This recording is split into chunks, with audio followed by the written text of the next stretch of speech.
Hello നമസ്കാരം, welcome to my YouTube channel. ഇന്ന് ഞാൻ നിങ്ങൾക്ക് മുന്നിൽ വന്നിരിക്കുന്നത് ഒരു ഇൻഫർമേറ്റീവ് വീഡിയോ ആയിട്ടാണ്. ഇത് മരുഭൂമിയിൽ വളരുന്ന ഒരു ചെടിയാണ്.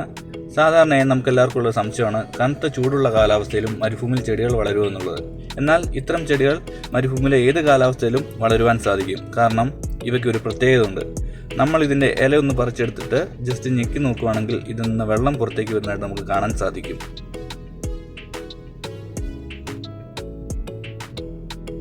ഇത് തന്നെയാണ് ഈ ചെടിയുടെ പ്രത്യേകത. അതായത് ശൈത്യകാലത്ത് മരുഭൂമിയിൽ മഴ പെയ്യാറുണ്ട്. ഈ മഴവെള്ളം ഇത്തരം ചെടികൾ അതിൻ്റെ ഇലയിൽ സംഭരിച്ചു വയ്ക്കുകയും തുടർന്നുള്ള കൊടും ചൂടുള്ള കാലാവസ്ഥയിൽ ഈ വെള്ളം ഉപയോഗിച്ച് അതിൻ്റെ പച്ചപ്പ് നിലനിർത്തി സ്വയം സംരക്ഷിക്കുന്നു. സാധാരണ ചെടികൾ 50 മുതൽ 60 ഡിഗ്രി ചൂടിൽ കരിഞ്ഞുണങ്ങുമ്പോൾ ഈ ചെടി മാത്രം സ്വയം പ്രതിരോധം തീർത്ത് മണ്ണിൽ നിലനിൽക്കുന്നു.